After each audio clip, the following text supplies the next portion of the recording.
కాదు సార్. అంటే నేను చాలా ట్రై చేశాను. ఒక 6, 7 ఇయర్స్‌గా ట్రై చేస్తుంది దీనిలోకి ఎంటర్ కావాలని. హ్మ్. హ్మ్. ఎక్కడో సోమాలియాలోనో లేదంటే ఇండోనేషియాలో భూకంపం వస్తే హ్మ్. ఇక్కడ స్టాక్ మార్కెట్‌లో సగం షేర్లు పతనం అయిపోతాయి. ఎక్కడో ఇరాక్‌లో ఆయిల్ బావిలో పేలుడు జరిగిందనుకోని హ్మ్. ఇక్కడ చమురు ధరలు పెరుగుతాయి. అది పెరుగుతా ఉంటాయి. ఇంత సమాచారం ఎలా పట్టుకోమంటారు సార్ మమ్మల్ని? ఎలా దీన్ని ఎలా సాధ్యం ఇది? అంటే ఇప్పుడు సపోజ్ మనకి ఉక్రెయిన్, రష్యా వార్ అయిందండి. యెస్. నైట్ డిక్లేర్ చేస్తే తెల్లారికి మన ఇండియాలో బియ్యం పెరగవు, అది. ఇంటి రెంట్‌లు పెరగవు, ఏమీ పెరగవు. కానీ స్టాక్ కానీ మార్కెట్ 9:00 రియాక్ట్ అవుద్ది. ఎగ్జాక్ట్‌లీ. సో, ఆ న్యూస్‌ని మనం ఎలా తీసుకోవాలి అనేది కూడా ఇక్కడ ఇంపార్టెంట్ అండి. సో, ఎందుకంటే ఇది మార్కెట్ అనేది డిఫరెంట్ సెక్టార్ ఉన్న కంపెనీస్, హ్మ్. డిఫరెంట్ ఎక్స్‌పోర్ట్స్ ఉన్న కంపెనీస్ ఇవన్నీ కూడా లిస్ట్ అయ్యి ఉంటాయి. అవును. సో, అది దేనికి మనకి ఇంపాక్ట్ అవుతుంది న్యూస్. ఇప్పుడు okay. Suppose crude oil impact అవుతుందండి. అవును. మనం క్రూడ్ ఆయిల్ మేజర్ ఇంపోర్టర్ కదండీ. యెస్. సో, క్రూడ్ ఆయిల్ పెరుగుతుంది అంటే ఎక్కడెక్కడ ఇంపాక్ట్ జరుగుతది అనేది మనకు ఒక అనాలిసిస్ ఉండాలండి. ఓకే. అనాలిసిస్ లేకుండా మనం వెళ్తే దెబ్బతింటాం. అంటే సార్ సముద్రంలో పైప్‌లైన్ పగిలిపోతే నాకెలా తెలుస్తది సార్? అది నా బాధ.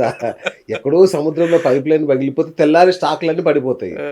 ఇది నేనెలా కనుక్కోమంటారు? అంటే ఒకటండి. ఇప్పుడు ఒక ఇన్సిడెంట్ జరిగినప్పుడు అది సెక్టార్ మీద ఇంపాక్ట్ చేస్తుందా? ఎంటైర్ మార్కెట్ మీద ఇంపాక్ట్ చేస్తుందా? అనేది మనం అసెస్ చేయగలగాలండి. ఓకే. ఇప్పుడు క్రూడ్ ఆయిల్ ఉంది. క్రూడ్ ఆయిల్ డాలర్స్ అంటే క్రూడ్ ఆయిల్ బ్యారెల్ పెరిగితే మనకేంటి ఇంపాక్టు? హ్మ్. క్రూడ్ ఆయిల్ నుండి తీసేటువంటి బై ప్రొడక్ట్స్ అన్నీ కూడా ఇంపాక్ట్ అయితాయి. యెస్. అంటే ఎగ్జాక్ట్‌లీ. ప్లాస్టిక్, అలాగే డీజిల్, అలాగే ఇంకా అదర్ థింగ్స్ దాని నుండి వచ్చే బై ప్రొడక్ట్స్. ఆ బై ప్రొడక్ట్స్ అనేది ఏంటంటే మనకి raw material for other products. Okay. So, అంత బిజినెస్ అనాలిసిస్ మనకు తెలిసుండాలండి. లేకపోతే ఏంటంటే అదేదో గ్యాంబ్లింగ్‌లా నా లైఫ్‌లో నేను విన్న ఒకే ఒక్క పాజిటివ్ వార్త ఏంటంటే, విశ్వేశ్వరరెడ్డి గారు రిచెస్ట్ పర్సన్ యాక్చువల్‌గా. మన హ్మ్.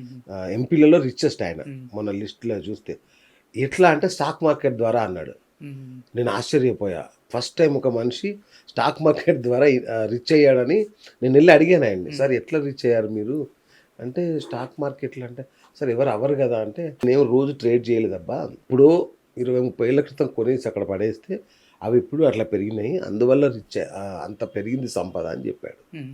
సో, ఇది ఇది కరెక్టేనా? ఇట్లనే ఖచ్చితంగా అండి. అవుతుందా? ఖచ్చితంగా. ఇప్పుడు మనం చూసుకుంటే ఒక 20, 25 ఇయర్స్ డేటా తీస్తేనండి, ఓకే. ఈరోజు హెచ్‌డిఎఫ్‌సి బ్యాంకు ఎక్కడ లిస్ట్ అయింది? ఎక్కడో కరెక్ట్. రూ. 10, రూ. 20 అవును. షేర్ ఉండేది. అవును. అలాగే ఇన్ఫోసిస్, అలాగే టీసీఎస్. అంటే కరెక్ట్. మనం వారి పీరియడ్ మనం తీసుకున్నప్పుడు కంపెనీ గ్రోత్ పెరుగుతున్నప్పుడు ఖచ్చితంగా పెరుగుద్దండి. ఇక్కడ ప్రాబ్లమ్ ఏంటంటే ఇవాళ కొనంగానే రేపు చూస్తాం రేటు. అది. అంటే ఫస్ట్ కంపెనీ కొనే ముందు ఏం కొంటున్నామో మనకు తెలిసుండాలి. అయితే ఎందుకు ఇది కొంటున్నామో తెలిసుండాలి. గ్యాంబ్లింగేనా సార్? ఎట్లా కొనాలి? హెచ్‌డిఎఫ్‌సి రూ. 10 ఉన్నప్పుడు అదంత పెద్ద స్టాక్ అవుద్దని నా ఊహకు గూడా అందదుగా? సార్ మీకే కాదు కంపెనీ ప్రమోటర్‌కి కూడా తెలీదు. ఎగ్జాక్ట్‌లీ.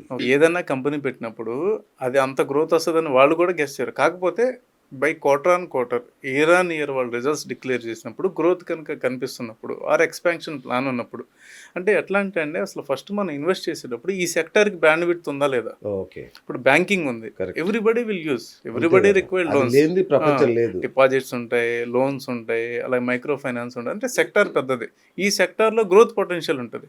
అట్లా కాకుండా ఏదో లిమిటెడ్ యూజర్స్ ఉన్నారు. అలాంటి సెక్టార్స్ మనం తీసుకున్నప్పుడు గ్రోత్ ఉండదు కదండీ. So, how we can expect multibagger or అంత గ్రోత్ ఉంటదని ఎలా చెప్పగలం?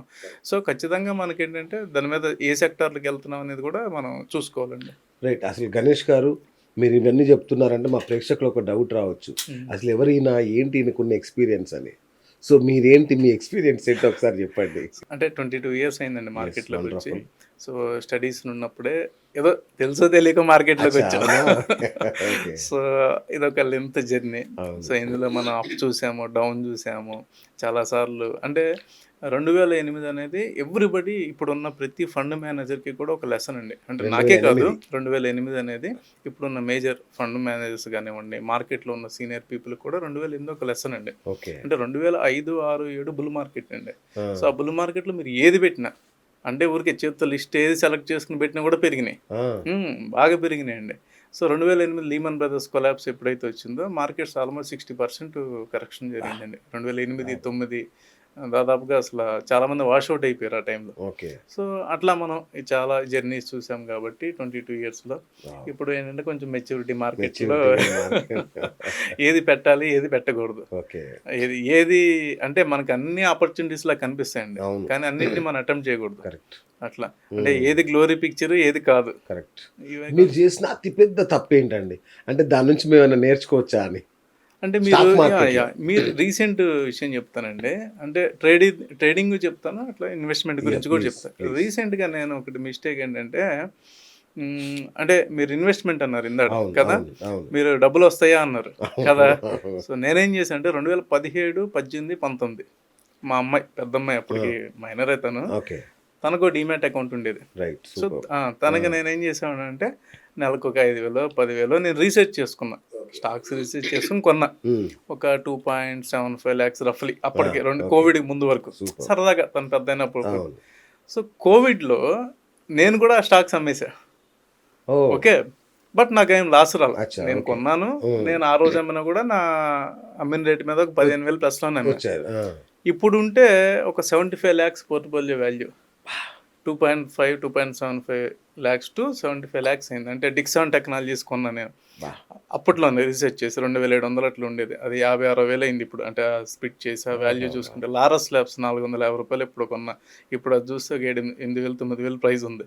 సో అట్లా ప్రతిదీ కూడా మల్టీ బ్యాగర్ అయిందండి. అంటే నేను అనుకున్నా, నేను రీసెర్చ్ చేసుకున్నా, ఫండమెంటల్గా బాగుంది అనుకున్నా, తీసుకున్నా. అలా నేను ఒక 12-13 స్టాకులు తీసుకున్నా. ఒకవేళ అది ఆ రోజు అది అమ్మపోయి ఉంటే బాగుండేది. ఇవాళ మీరు హైటెక్స్ లో మీ అమ్మాయి పెళ్లికి ఫుల్ అంటే పార్టీ తన ఇచ్చేవాళ్ళు. చదువు అంటే ఊరికే 75 lakhs తో అంటే పార్టీ సెక్యూర్డ్ ఇచ్చేవాళ్ళు. కదండి, అంటే ఒక సెక్యూర్డ్ తనకు పోర్ట్ఫోలియో బిల్డ్ అంతే కదా. అయిపోయేది. వండర్ఫుల్. సో అట్లా మనం ఏంటంటే మంచి స్టాక్స్ అనేది ప్యానిక్ అవ్వకూడదు, అది ఒక లెసన్. అంటే Okay.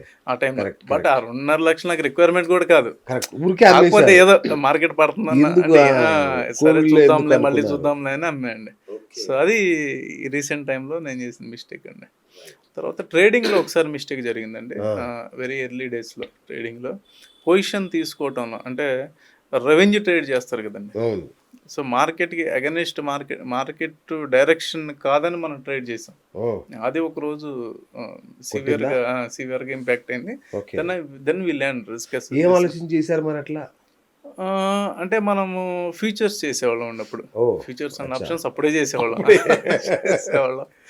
అతిపెద్ద గ్యాంబ్లింగ్ కదా అది. Oh so my God. అంటే అప్పుడు వేరు కదా, తెలీదు కదా. ఆ టైంలో ఏంటంటే స్పీడ్ ఉంటాం. సో 2007-8 ఆ టైం అంటే ఏముందండి. సో అప్పుడు ఏమైందంటే ఫ్యూచర్స్ మనం పొజిషన్స్ పడుతున్న కొద్దీ మనం యావరేజ్ చేస్తే వెళ్ళాం, కానీ బాటమ్ ఎవరు పట్టుకోగలరండి? ఎక్కడ వరకు పట్టుకుంటాం? కరెక్ట్. ఎంతవరకు మనం చేయగలం? మనం అవును. చేయలేం కదా.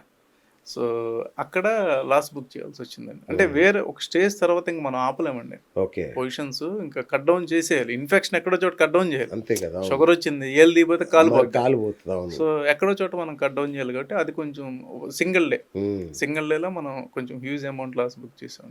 దెన్ అక్కడ మనం నేర్చుకున్నాం ఇది కాదు. సో ఎడ్జింగ్ అనేది ఎప్పుడు ఇంపార్టెంట్ అనేది అక్కడ ప్రాక్టికల్గా అప్పుడు చూసామండి. సో ట్రేడింగ్లో అక్కడ ఒకసారి, ఇన్వెస్ట్మెంట్లో రీసెంట్గా ఇది. రైట్. స్టాప్ లాస్ అనేది ఒకటి ఉంటుంది కదా, దాన్ని ఎట్లా వాడాలి? దానివల్ల ఉపయోగం ఉంటుందా? డెఫినెట్గానండి. అంటే స్టాప్ లాస్ అనేది ఎనీ స్టాక్ అండి. అంటే ఇప్పుడు స్టాక్ పెరుగుతుంది, స్టాక్ మళ్ళీ కరెక్షన్ జరగచ్చు. అవును. స్టాక్ పెరిగిందండి, 100 రూపాయల స్టాక్ 400 అయింది. అవును. ఓకే, స్టాక్ మళ్ళీ కరెక్షన్ జరుగుతుంది. జరిగినప్పుడు ఎక్కడో చోట మనం స్టాప్ లాస్ పెట్టుకోవాలి. పెట్టుకోకపోతే ఆ స్టాక్ ఎక్కడికైనా రావచ్చు. సి యాజ్ లాంగ్ యాజ్ మీకు ఫినాన్షియల్స్ బాగున్నంత వరకు పర్వాలేదు. ఫినాన్షియల్స్ వీక్ అవుతుంది అంటే ఈపీఎస్ డౌన్ అవుతుంది, లేకపోతే ఎర్నింగ్స్ డౌన్ అవుతున్నాయి.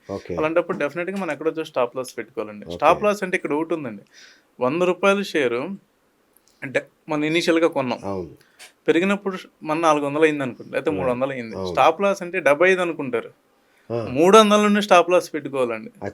ఓకే. మీరు 25% స్టాప్ లాస్ అనుకున్నారు అనుకోండి, ఎందుకు పెట్టుకుంటామండి స్టాప్ లాస్? క్యాపిటల్ ప్రొటెక్ట్ చేసుకోవడానికి. అంటే మనం పెట్టిన క్యాపిటల్ ఎక్కడో చోట మనం ప్రొటెక్ట్ చేసుకోవాలి.